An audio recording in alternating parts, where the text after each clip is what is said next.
What's up, everybody?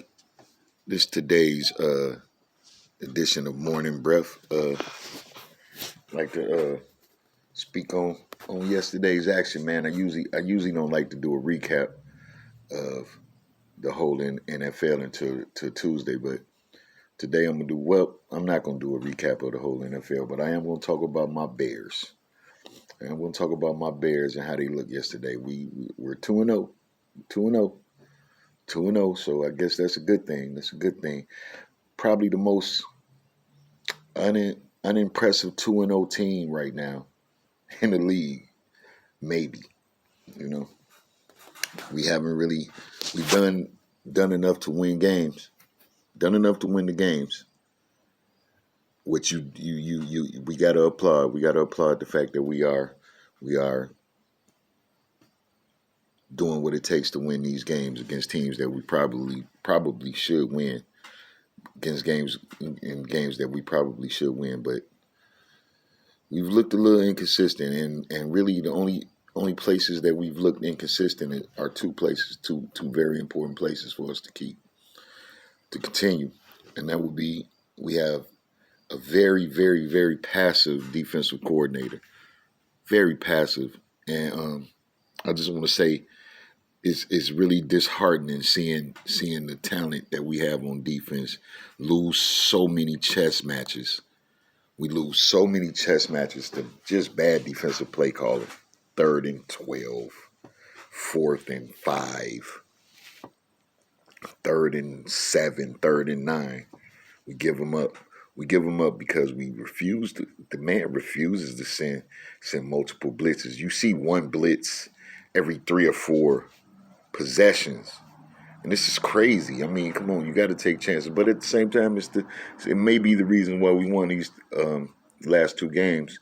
It's because of being conservative and not giving up any huge plays, any big plays. So, and that's the way my coach used to coach. I remember my coach used to say, don't give up the big play. Don't give up the big play. And this is grade school. So I understand this concept. I understand this concept of keeping everything underneath and making sure you tackle and playing it safe. I understand the concept is just a little whack. It's a little whack. And inconsistent quarterback play is another problem that we're going to have to figure out. And it's crazy because all right, it's kind of disheartening to me. Or I see the people that we could have had. You look at and besides Patrick Mahomes and Deshaun Watson getting beside all of that, you see Cam Newton just playing his heart out, playing incredible, and we realized that the man that we needed a quarterback, but we jumped before we jumped to grab this Nick Foles dude, and why? What did we jump to grab him for? Why did we even waste the asset, even though it was a 4th round pick? But why even waste the asset when you could have signed Cam Newton for nothing? For virtually nothing, like the Patriots. Like a team committed to at least trying or giving their team the best chance of winning. It seems like we always try to make a political statement here with Chicago, with the Bears. And the political statement is black men can't play quarterback or something. I don't know. Or we won't give them a chance, or if we do get a quarterback, let's get a quarterback.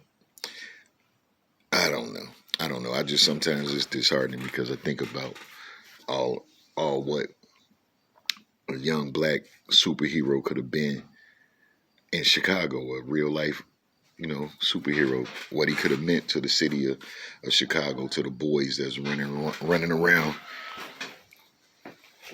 going through all kinds of absolute debauchery growing up in that city. What a young black quarterback could have done for our city.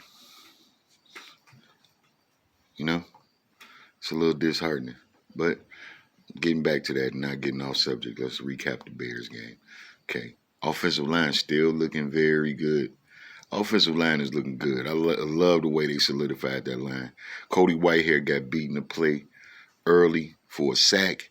And when I tell you the rest of the game, this man was in was giving whoever they nose tackled the business. The business after he got sacked the rest of the game, Cody Whitehead was in his grill. And I appreciate that nastiness. I appreciate that nastiness that he's bringing to the organization. That the whole offensive line, I'm going to say won that game. Our offensive line won that game.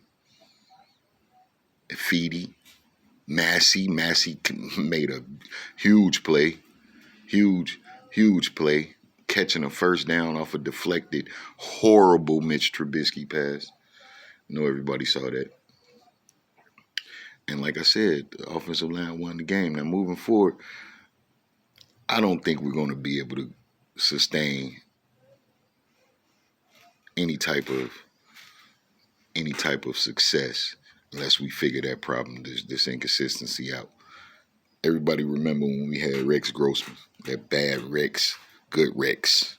That's what we get out of Mitch. But at least we'd get a whole game of bad Rex or a whole game of good Rex out of Rex Grossman. Trubisky would give us a good quarter, 2 bad quarters, and another good quarter. Or bad game, and then 2 good quarters, and then another bad 2 quarters. It's just crazy. Like he is the most inconsistent quarterback I've seen. Like 1 minute he'll look great, like zipping the ball, taking off with it, good decision making, come back, showing a lot of heart, all kinds of play. Then other minute he looked like a deer in the headlight, like deer in the headlights, like what's going on with this boy? And that's the way he looked yesterday in the second half. It's like he was just like the game is bigger than him, Next week we got Phillip Rivers. We got Phillip Rivers in Indianapolis. And our line ain't going to be able to get to the quarterback like they was a little bit, like they was against the Giants. We got to him about 4 times. They ain't going to be able to get to Phillip Rivers like that. Because that Indianapolis line is serious. So it's going to be interesting to see how we come out this next game. Real quick, I want to talk about on this edition of Morning Breath. I want to talk about the Lakers. I want to talk about the Lakers and what they got going on in LA. All right. I got a lot of I'm in a lot of sports groups on Facebook, and then you look and you in particular you see a lot of shots taken.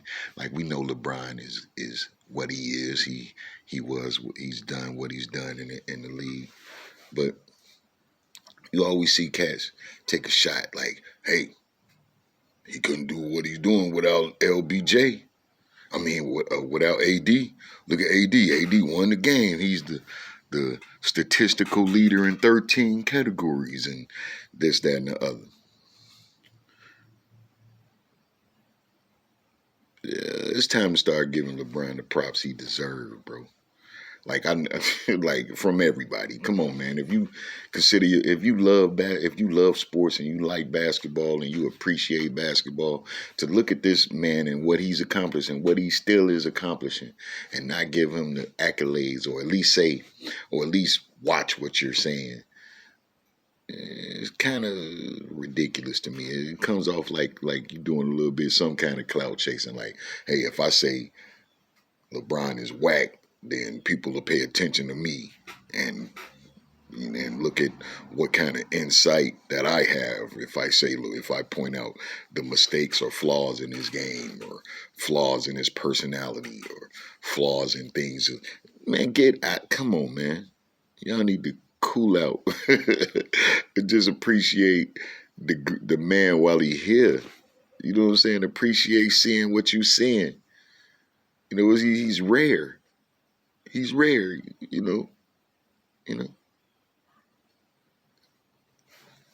He's rare. He's a rare. He's an anomaly. I'm just saying, it's getting a little sickening, don't y'all think? Don't y'all think the LeBron dissing is getting like a little whack and old? It's like, okay. Like I remember when I'm growing up as a boy in Chicago and watching Mike and wondering how anybody could say anything about Mike's game. And towards the end of his career, you didn't hear people saying, hey, he's a ball hog, or all the stuff that they were saying early in his career before he started winning championships. It was like, he's a ball hog. That was the one kick on Mike.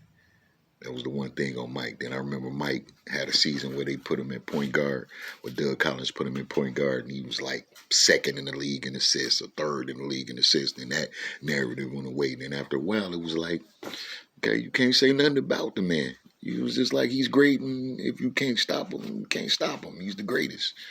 After a while, LeBron has not gotten to that point with people. I mean, it's disrespectful. It's disrespectful. It's crazy. It don't make sense. And I think it's the way I think it's a subtle way to step on an African American's greatness, And it's whack, especially when it comes from brothers, from us, It's whack. So, I always speak on it. Every time I see I'm in one of these groups and you hear somebody say, well, without AD or LeBron is trash and look at him flopping, and you know what I'm saying, man? Go back and look. Man, you seen Shaq flopping. It's gamesmanship, but you don't say that he's a great gamesman. How many times you seen Larry Bird flop to go to the line, or James Harden, or Kevin McHale? Oh my God, Kevin McHale used to act like somebody was killing him when he went to the lane, when he took a hook shot and be on the line. Wasn't no diss to his game then, So I just don't understand the LeBron hate. So I just had to speak on that for a second. Y'all stop hating on LeBron, and y'all appreciate him and him 35 years old leading his team to a chip. You know what I'm saying? Leading his team to a chip. Y'all just appreciate that and stop hating. All right. Look. One more thing talked about. One more thing to talk about. Well, like I said, we're gonna keep it moving. Next week, Bears got the Indianapolis Colts. And y'all watch out for this running back. Now I think we've done a good job on the ground. We knocked Saquon out the game. Sorry about that. Sorry about that, but hey, you better start lowering those shoulders, homie. You know what I'm saying? Saquon run a little too soft to be that big and strong. He trying to juke too many people. And I remember telling the boys some years ago, hey, man, you keep juking and avoiding contact, man, somebody going to blow your knee out. I mean, it's physics. You bracing for a hit. You steady bracing for hits. You steady bracing yourself for the contact. And you're using ligaments to brace yourself. So when bodies collide, your ligaments